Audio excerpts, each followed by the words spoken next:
কিছুদিন যেহেতু ট্রেনিং করেছি, ইভেন ট্রেনিং করার পরে আমাদেরকে খুব সিলি কিছু ম্যাটারের জন্য আমাদের শৃঙ্খলা ভঙ্গের অভিযোগ এনে আমাদেরকে অব্যাহতি দেওয়া হয়েছে এবং এটা ৩২১ জনের সাথে হয়েছে।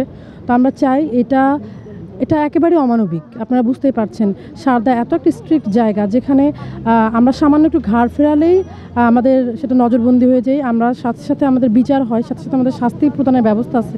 সেখানে তো আমরা শৃঙ্খলা ভঙ্গ মানে আমরা কেন করব শৃঙ্খলা ভঙ্গ?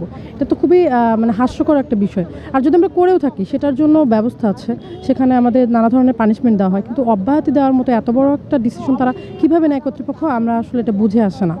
তো আমরা চাই, যেহেতু আমাদের সাথে এত বড় একটা অমানবিক কাজ হয়েছে, আমরা চাই যে তারা আমাদেরকে পুনর্বহাল করুক। আমাদের যেহেতু ট্রেনিং শেষ হয়েছে, আমরা যেহেতু কোনো অন্যায় করি না, আমরা নিজেদের দিক থেকে খুবই ক্লিয়ার। আমরা চাই যে কর্তৃপক্ষ বিষয়টা বিবেচনা করে আমাদেরকে পুনর্বহাল করুক।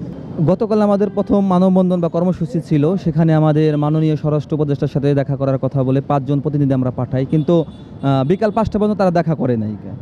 আজকে একই আশা দিয়েছে, 1 ঘন্টা সময় দিয়েছে যে আমাদের সাথে দেখা করবে, কিন্তু এখনও কোনো ফল পাচ্ছি না। তো এখন যদি দেখা না করে আমাদের শান্তিপূর্ণভাবে যে আমরা কর্মসূচি পালন করছি সেটা আমরা চালিয়ে যাব।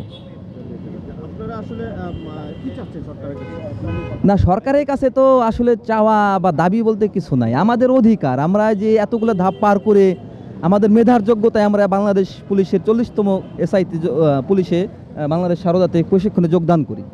সেখানে অনেকে অনেক চাকরি ছেড়ে আসছে। তো 1 বছর ট্রেনিং করার পরে কেন আমাদের বাদ দেওয়া হইলো? এটা আমাদের অধিকার, আমাদের একটাই দাবি, আমাদের অধিকার যে আমাদের চাকরিতে আবার পুনর্বহাল করুক। এটাই আমাদের দাবি মাননীয় স্বরাষ্ট্র উপদেষ্টার কাছে।